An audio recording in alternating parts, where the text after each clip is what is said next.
Hello, I'm Don Beyer, and I am privileged to serve as a member of Congress from Virginia's 8th Congressional District, which is right outside Washington, D.C. And I just came to bring most welcoming remarks to our Coptic Solidarity Annual Conference. Thank you for gathering. Thank you for the work you're doing. I believe I'm here because I was inspired to co-lead the Egypt Human Rights Caucus with Representative Tom Malinowski after working with the family of Aya Hijazi, who is an Egyptian American who lived in my district in Falls Church, Virginia.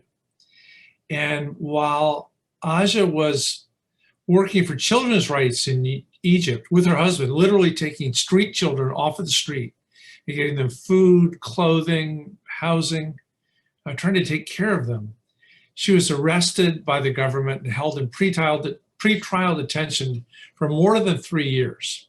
And it took the work of both Presidents Barack Obama and Presidents Donald Trump to finally get her freed. We had worked through different secretaries of state, the Egyptian ambassadors and the like. But sadly, Egyptian authorities used pretrial detention to intimidate and punish human rights defenders, political opponents, and journalists. So the hopes and promises of the demonstrations at Tahrir Square, they've not yet led to the reforms and the changes that they called for. So Representative Malinowski and I decided to announce the formation of the Egyptian Human Rights Caucus on the 10th anniversary of the Egyptian Revolution. Our hope is that through this caucus, through the press attention we get, both here and in Egypt, that we can bring attention to the human rights abuses in Egypt and hopefully bring about meaningful change. I've also been inspired by Mohammed Sultan, who's the founder of the Freedom Initiative and is a human rights advocate who has also suffered for his political activism in Egypt. He now lives in Northern Virginia and he continues to give voice for political prisoners in detention. Another individual arrested for exercising his right to freedom of expression is Rami Shah. He spent his life championing peaceful political activism and supporting Palestinian rights. And for this, he is also detained.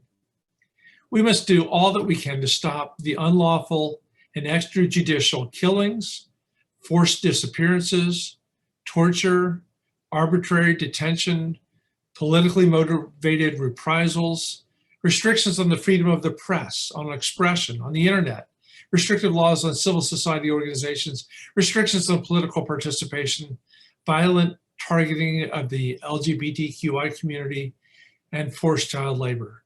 Boy, that's a lot, just one long paragraph of all the things that we need to address. And religious freedom, especially, is also a part of the human rights we want to protect. You know, I'm an American, and turns out most Americans came here seeking religious freedom, fleeing the religious repression of their home country at the time. Copts have been imprisoned under blasphemy laws for insulting Islam. This year, Nabil Habashi was kidnapped for ransom and later murdered simply for building a church. The 2020 Human Rights Report cites incidents of societal sectarian violence against Coptic Christians, and Egypt was placed on the special watch list by the U.S. Commission on International Religious Freedom for systematic and ongoing religious freedom violations. Coptic prisoners of conscience include Rami Kamel, George Patrick Zaki, and Peter Nashat Naim Rageb.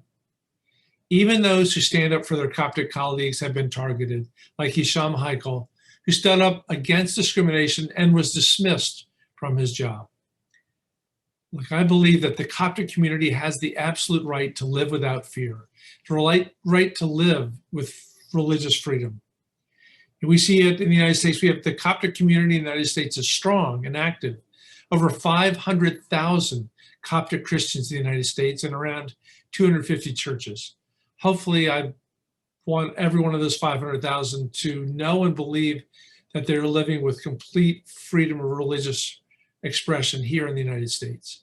And I hope that together we can bring attention to the rights abuses in Egypt, that we can protect basic freedoms, including religious freedom, and encourage a more democratic Egypt.